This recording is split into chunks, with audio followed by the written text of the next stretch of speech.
couple other prayer requests that came in just after we prayed, but I'll invite you to share praying for these folks through the week. This is from the Case and Wilkos family.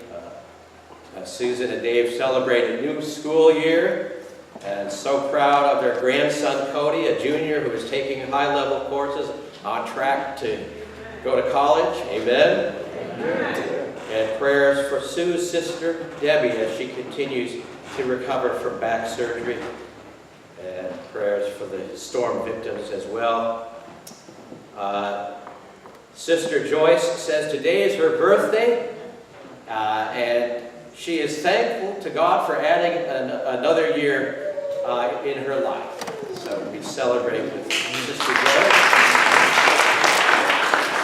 And then last but not least, we want to say a word of thanks to all those who have given or brought in items for the cleaning buckets. They're going to be delivered after the service today to the First Congregational Church, and join in with all the others who have been collecting and being sent to help those who have been victims of flooding. Well, I have a question for you this morning.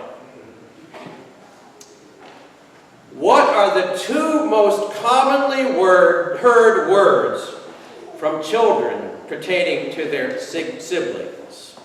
What are the two most commonly heard words from children as it relates to their brothers and sisters? That's mine. Not me. Not fair. Yeah, not fair. I might put it a little differently. At least in my household, the two words that my three brothers and I would often say to our parents about each other: "How come? How come? How come he gets more of that than I got? How come I didn't get a phone until I was 13, and she gets to have a phone when she's 11? How come?" You've heard that before, right? And the thing about it is that it's not just children who say that. I mean, maybe we don't, as adults, say it as often, and maybe we don't say it in such an annoying way, and maybe when we're saying it, we're not saying it to our parents about our siblings, but we still ask that question, don't we? How come? How come that person got the promotion that I was in line for? How come that person is at everything that they need, and they seem to be not very good people, and then here I am, I'm trying to do my best and do everything that's right, and I'm struggling all the time. How come? How come I'm sick? And somebody who smoked their whole lives and drank and they're not sick. How come? Sometimes our how comes go to the universe, right? To God. How come? Now, this question of how come is an ancient question, way, way back in the Psalms. You remember how some of the Psalms say, "Why do the wicked prosper?" Right? So, I mean, this question has been asked for many, many years, and then Jesus tells this parable that just really is bound to make us ask the question, just like those workers who worked all day long. How come? How come? Now, it turns out that Jesus has a response to that question. I'm not going to say that we're going to love his response. Jesus sometimes tells us things we'd rather not hear, right?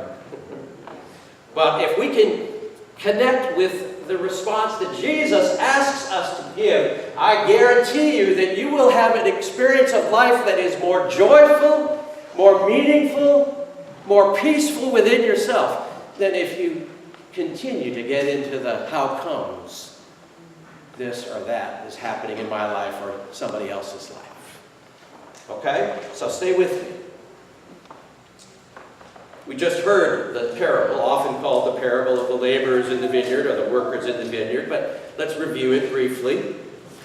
A man who owns a vineyard hires temporary workers, or he needs temporary workers, so he goes downtown and hires some men who are waiting to be hired for the day, and they come to his vineyard and they work. He agrees to give them the usual daily wage. And that first group of workers, they work for the whole day. At about 9 o'clock, the owner goes again into town to get reinforcements, and he repeats that pattern several times throughout the day. In fact, he goes back and gets 4 more groups of workers. And that last group, as you heard, he hires a final group at about 5 o'clock in the afternoon. And when these folks arrive at the vineyard, there's only about an hour left in the workday. But at quitting time, this is where the trouble begins. All of the workers, from the ones who arrived at the break of day to the ones who arrived as the day was nearly over, got paid the same. They were treated equally.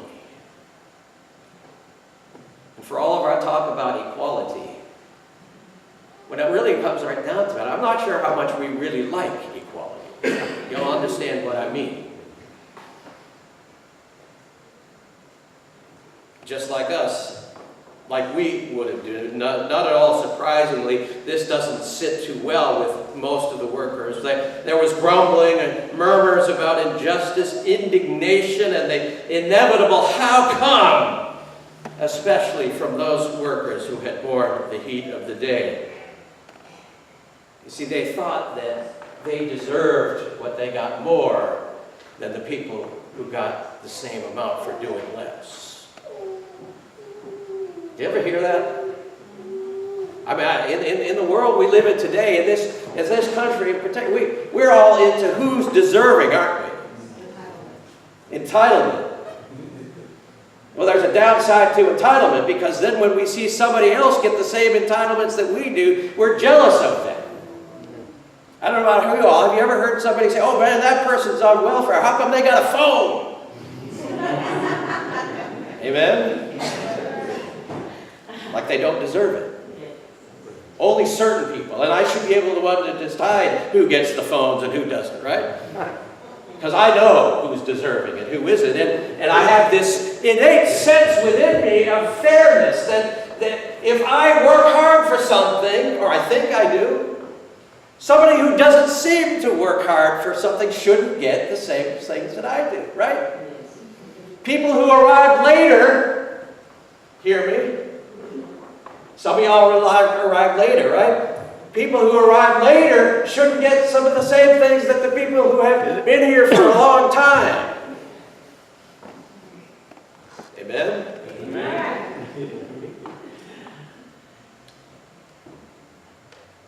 So there were grumblings and murmurs about injustice and indignation, and people saying, "I deserve what I got, you didn't deserve what you get." And they come to the landowner, who, in case you hadn't figured it out in this parable, is stand-in for God. And they complain. And the parable ends with the vineyard owner responding to these complaints by asking, "Are you envious because I'm generous?"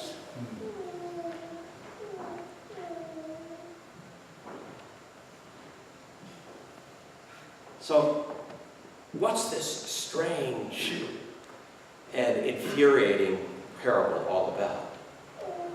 Maybe it's this. Maybe that the how come we typically ask is a question of justice, or of justice as we see it, and there is a tension between justice and grace. You understand what I'm saying? See, justice is based on what's fair and right and what we deserve and who deserves punishment and who deserves that. Grace is a whole different other thing. Grace is in God's realm. Grace is God's way of paying. And guess what? It has a whole lot more to do about who God is than it has to do with who we are It has a whole lot more to do about God's unconditional love than it has to do with our deserving it or not deserving it. You see, grace can't be earned. And when I say grace, I just simply mean God's undeserved favor and love toward us, right? And you can't earn it. That's good news, if you think about it. You can't unearn it, and that's also good news, right? You can't get more of God's grace than God is already giving to you. Whether you've received it or not is your issue. But you can't get more grace. When it comes to grace, there is only the maximum wage. You understand what I'm saying? And everybody who receives that gift of God's grace is equal. And the sooner we get to stop figuring out who deserves it more and who deserves it less, the more we will understand what grace is really about, because grace cannot be deserved. Grace cannot be earned. It just is. It's what God gives to us through Jesus Christ. You see, there's a dark side to all this preoccupation with fairness. And that is that so often when we start comparing ourselves, you've got to compare in order to decide whether something is fair, right? Fairness is always in relationship to what happens to other people, right? And so when we talk about fairness, then we start comparing ourselves to other people. Justice and fairness have their place, but one of the problems with justice and fairness is that it always involves comparison. And when we measure what we believe is fair treatment, we compare ourselves to one another, and we see that some have more and some have less, and that sometimes it doesn't seem to have anything to do with how much they have done to deserve, supposedly, what they have. And sometimes it feels almost like it's the inverse. The folks who have more haven't had to work as hard as we might have imagined ourselves to have worked. And when we get into this trap, this dark side of the preoccupation with fairness, is what happens so often is we start comparing ourselves with others, and in the process we become envious and angry and bitter. But here is this parable of Jesus suggesting that we might do well to look at our lives from a different perspective. To move beyond a preoccupation with fairness into a celebration of the generosity of God that is present every moment of every day.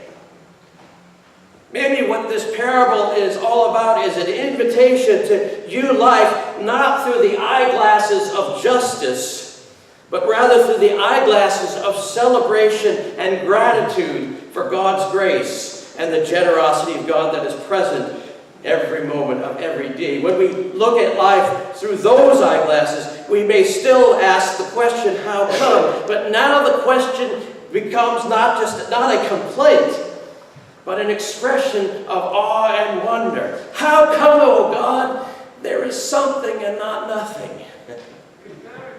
How come, oh God, I woke up this morning and didn't die in the night? How come, oh God, that I had the strength to get up out of my bed and come here to worship? How come? How come, God? Isn't that a better way?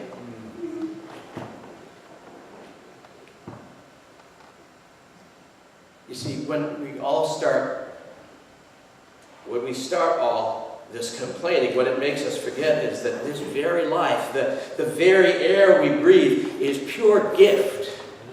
We are given this gift not because we deserve it, because, of course, before we were born, we weren't alive to do anything to deserve or undeserve it, right? I mean, how many of y'all deserve the first breath that you took? Right? Did you do anything to deserve that? No. There it was. Amen?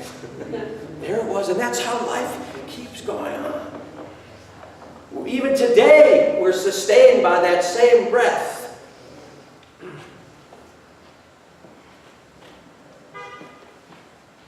And if that's true in our earthly existence, it's even more true with our eternal existence. We cannot work long enough and hard enough to earn our way to heaven. It's not about getting there early and staying later when it comes to the grace of God. So here's the other side of the problem with comparing. It can make us not only bitter and miserable, but it can also make us proud when we start thinking that we've worked harder and longer than everybody else. You ever thought that? You see, especially when we think that we are doing well, we can start comparing ourselves against other people and thinking that we're better than they are and better than we are. But the scriptures are clear that all of us fall short of the glory of God, and that if we are counting on our own works to save us, we are deluded and mistaken. We cannot work long enough and hard enough to earn our way to heaven. Forgiveness and reconciliation with God are not things that we can gain by our own efforts. Some years ago, I heard a preacher say something that has stuck with me. He said, if you want credit, go to the other place. And by the other place, he meant hell. See, that's where they give you credit for what you've done. And I imagine there's a whole bunch of folk in hell saying, how come I'm here? And how come so-and-so, my neighbor who was so terrible, how come he's not here? I haven't run across him yet.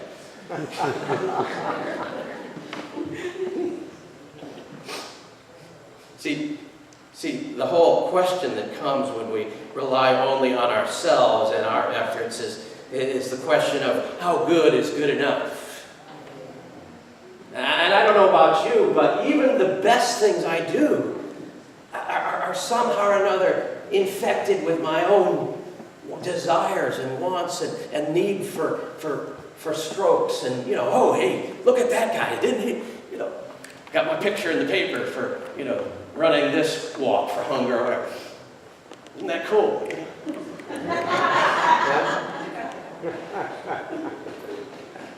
People think I'm good. And so even when we do something good, it's not entirely pure, brothers and sisters. And I don't know about you, but for me, my life has been, in terms of getting better and doing the right things and all of that, is that, a lot of times it's one step forward and two steps back. I try. But I got so many ways of doing wrong, they just catch up with me every now and then, right?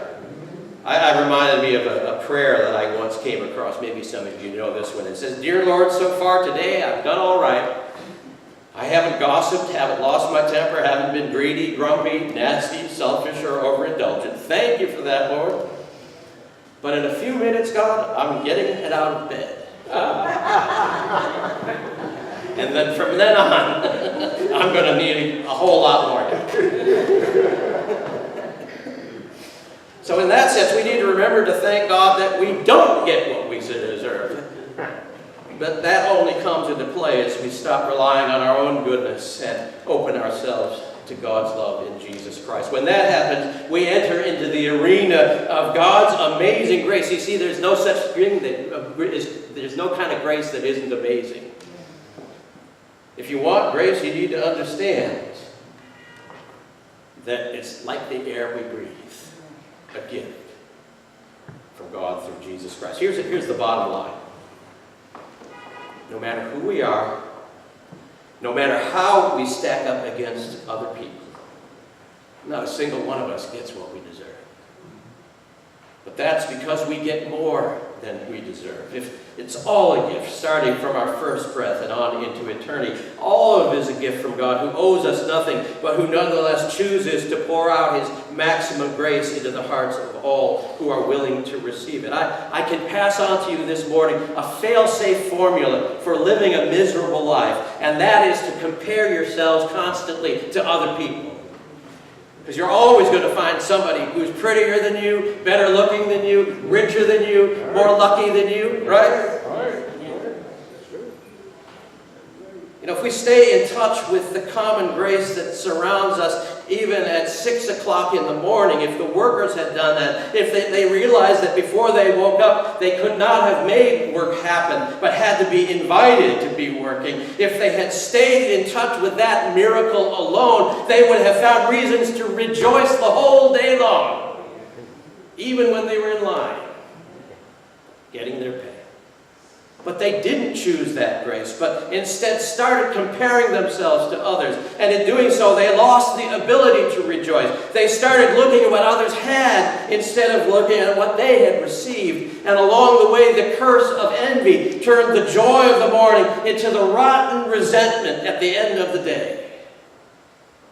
And we have that choice as well. If we choose to, we can look at our lives in terms of what we have or don't have, our kind of body, our intellectual capacities, our lot in life, and then compare ourselves with what other people have. And like I said, we can always find somebody who has more than we do.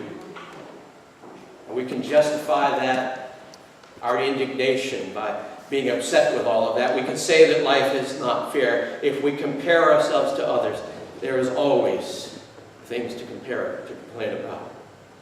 But let me offer you an equally fail-safe formula for how to live our lives with joy, and that is to compare our particular situation at this moment with what we had a year before we were born. As for me, I entered the stage of history on March 14th, 1957, which means that on March 13th, 1957, Tom Getchell Lacey did not exist.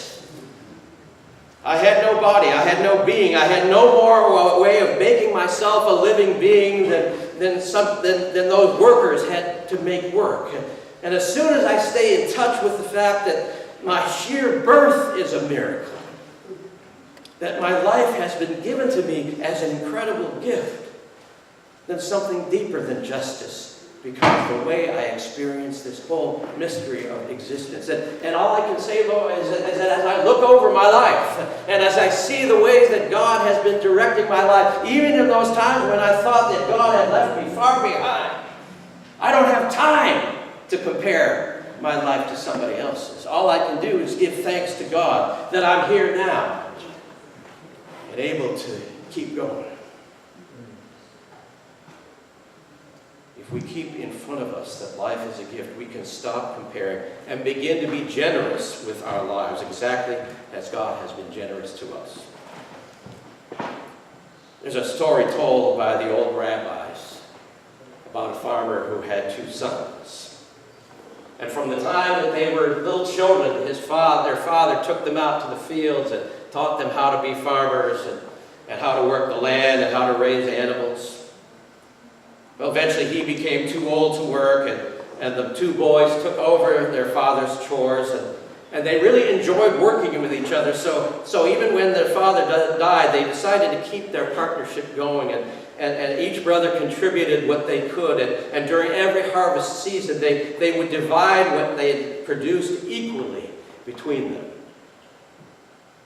Well, as it happened, the older brother never married. The younger brother did, and had 8 children. And some years later, during a season when they were having an especially good harvest, the old bachelor brother thought to himself one night, my brother has 10 mouths to feed, and I only have 1. He really needs more of this harvest than I do. But I know he is much too fair to renegotiate. I know what I'll do. I'll go in the cover at night. I'll take some of what I have in my barn and I'll slip it over into his barn to feed his children. And that same night, the younger brother was also doing some thinking. He said, God has given me these wonderful children. My brother hasn't been so fortunate. He really needs more of this harvest for his old age than I do. But I know him. He's much too fair. He'll never renegotiate. So here's what I'll do. In the dead of night, while he's sleeping, I'll take some of what is in my barn and move it over to his. Okay? And so one night when the moon was full, those two brothers came face to face, each on a mission of generosity. You know what? I bet you when they were going up, before they met each other, you think they were joyful? You think they were happy? that they were going to be able to do what they were doing. This is the way to live, brothers and sisters. But they met each other under the light of the full moon. The old rabbis who tell this tale said that even though there wasn't a cloud in the sky, a gentle rain began to fall. You know what it was? God weeping for joy that two of his children had gotten the point. Two of his children had come to understand that generosity is the deepest characteristic of the holy. And as people made in the image of God, like God, our being generous is the secret to our joy as well. Brothers and sisters, life is not fair. Thank God. We don't get what we deserve. Thank God. Tell your neighbor, how come? Tell your neighbor, how come? How come I'm so blessed?